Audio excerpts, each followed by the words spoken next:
So today, we're here to answer one question. Is Quiet Rage a homophobe? No. So lately, I've been getting a lot of comments asking why I hate gay ships and gay people in general. And I thought, where the hell did that come from? But it wasn't surprising in the slightest when I found the paper trail led to Twitter. This is one of my worst nightmares, that people would spread false rumors about me in a place where I can't defend myself. I never had a Twitter account, but I made one so I could investigate. So, I'm here today to clear the air. As far as I can tell, the accusations started with this tweet, showing various screen caps from my videos. Why aren't there any gay relationships in Warriors, a Shadow and RiverClan review, and the Lost Stars review. The links will be in the description if you want to investigate yourself. But all of these screenshots are taken out of context. Let me explain. Okay, this first one, I'll admit that was a mistake on my part. The only point I was trying to argue is that some friendships can just be platonic, without every kind gesture being taken as romantic interest. And while that is generally true, the way I expressed it was just wrong. If a fan interprets something as chemistry and wants to make content about it, that is their right as a fan. And, as some recent commenters have pointed out, it was super hypocritical to dunk on this practice, but then go and support an unofficial pairing myself. That discrepancy isn't because of homophobia. It's just because I'm stupid. So, I'm sorry for forgetting that. It was uncalled for. Shout out to the Feather and Sasha map. No hard feelings. I'm sure a lot of hard work and creativity went into that project, and I'm sorry I was dismissive of it. Moving on to the next one. This one is so far off the mark, but also the easiest to misinterpret. So I can't really blame anyone for getting the wrong idea from just looking at the picture. So listen close. This point was actually a criticism of the apparent budding of Rootpaw and Bristlefrost's romance, not Rootpaw and Shadowpaw's. The caption you see is a side note unrelated to what I was saying, and was meant as a lighthearted observation more than anything else. The use of obligatory is to imply how almost every arc had at least one pair that had strong gay undertones. The original arc had two, Fireheart and Greystripe, then Ravenpaw and Barley. The New Prophecy had Leafpool and Mothwing, A Vision of Shadows had Alderheart and Puddleshine, and now the Broken Code with Rootspring and Shadowsight. It's like an unofficial tradition with the series, and I think it's cute. I have absolutely nothing against Root and Shadow. In fact, from the little tidbits I've seen, they do seem to have genuine chemistry. In no way, shape, or form was this meant to be a jab at how this was a bad idea, but I should have made that clearer in the first place. The next one, showing Bluestar and Rosetail here. The context is that I personally never understood why this was a ship, when Rosetail was very enthusiastic about Bluefur and Thrushpelt getting together. It just didn't make sense. There's a difference between being homophobic and having a genuine reason not to like something. But unlike with the first case, I never judged anyone that liked Blue and Rose. I've seen a few maps about this couple, and there's some serious talent on display. Same message. Ship what you like to ship. This next one is egregious. If you think I'm a homophobe for this, then you are what I was making fun of in this skit. This frame is supposed to represent toxic fans that try to paint creators in a bad light and get them cancelled for not doing what they want. This frame represents people that try to pressure others into accepting their own views by trying to twist their own words against them. I like Holly and Ivy. They could be an amazing couple, and I'd gladly explore any AUs where they could be canon. but I wouldn't want the authors to feel pressured into declaring them canon because they were held at knife point. No one should be forced to modify their creations just to fit with someone else's ideas. We don't need representation. We need authentic representation. Pressuring writers to change their original intentions won't do anything to achieve that. The same goes for the special snowflake one too. Then there's the homophobe tiers. In hindsight, I don't think this is the best visual I could have used, and it's honestly just a cute design to show pride and support for the community. After researching the darker sides of the Mothpool community, I wasn't really sure of what was harmless and what was anymore. I still don't think it's a wise idea to misrepresent the characters in the book to make someone else look good. In this case, making Crowfeather seem like an abusive, vengeful ex so Mothwing can swoop in and save the day. But that doesn't mean I think Mothpool itself is garbage. It's very easy to see why it's a ship in the first place, and if the fan content is written well, I don't mind one bit. Again, I apologize for misusing this one. Moving on to the Christmas scene here. It's at this point that I'm wondering if the guy that tweeted this even watched the videos at all. The whole purpose of this scene was to tell a story where I saw unintentional ignorance about the LGBTQ community, and how I tried to explain to my little cousins why it was okay. You can see my sprite has a shocked face in this screenshot, obviously showing disapproval. You are reaching, brah.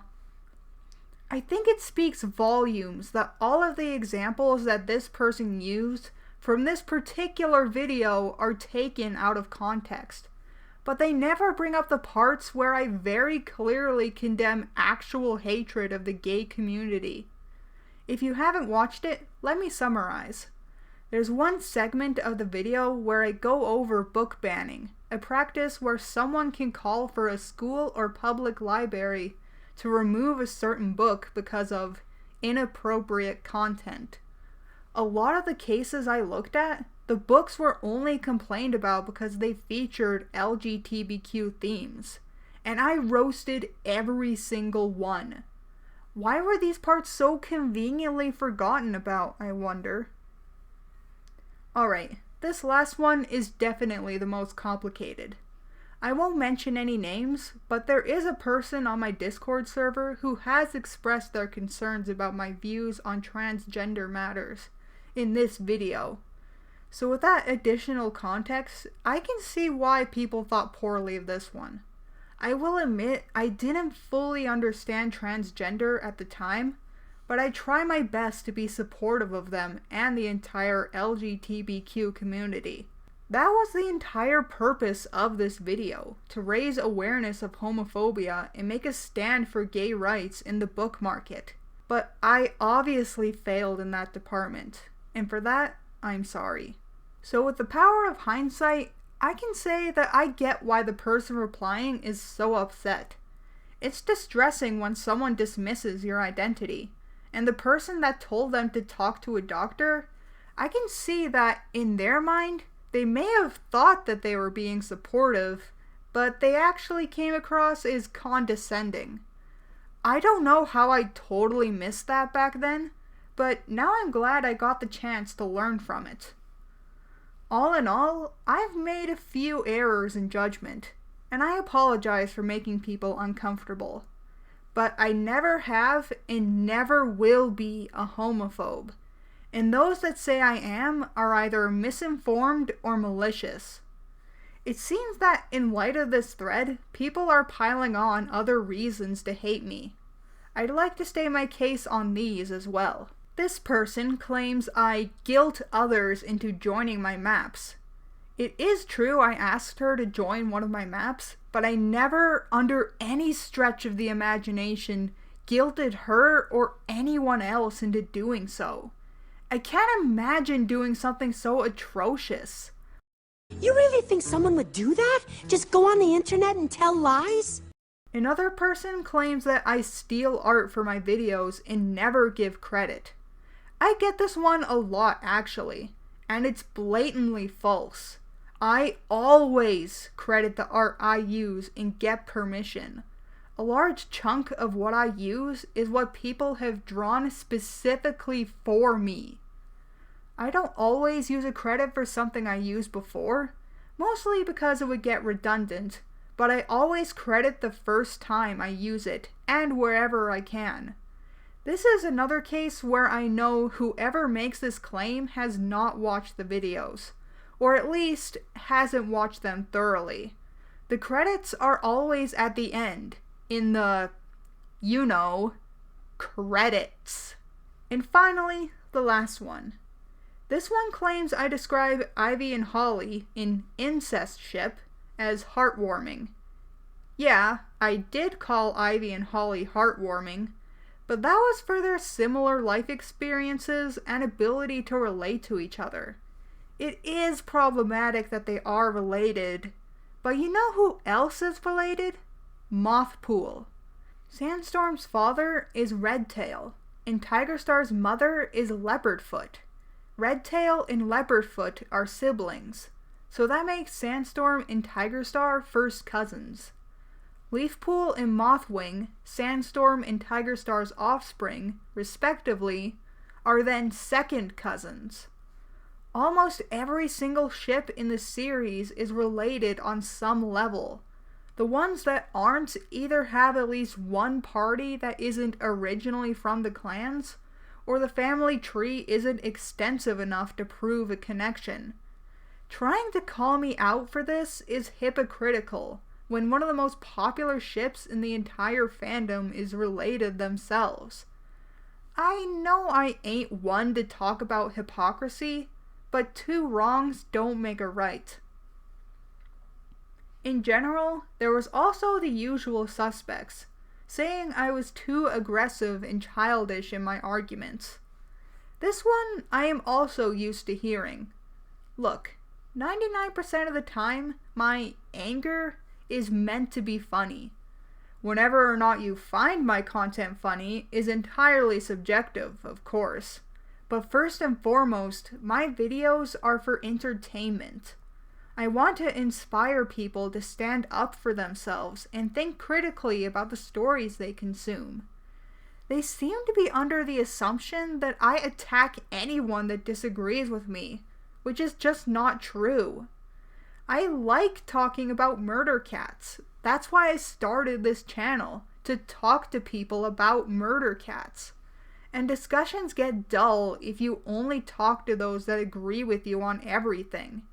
If you think I'm aggressive, then my style of content isn't for you. So, what did we learn today? 1. I can be pretty dense at times. And 2. Twitter is the toxiest place on earth. Cancel culture gets us nowhere and only makes everyone afraid to speak their minds. On that note, while I did block out all of the names, if you do know these people or find the tweets, do not harass them. We live in a mostly free world, and our speech should reflect that. It may not be okay to lie, but it's not okay to retaliate or hurt them in response. You'll just make everyone miserable. It's been a pretty stressful semester for me, and while this doesn't personally bother me very much, I think it does mark a good point to take a break. I have been thinking of diversifying my content anyway, so this is as good a time as any to reflect. I still have 2 videos I intend on releasing soon, but they're not Warriors related, and a good chunk of work is already done on them. I'm also putting my maps on hold for now, so I can focus on my personal life and what I should do next. Also, I'm leaving the respective videos as they are, to serve as a reminder of what not to do. Thank you for listening to my side, and have a good day.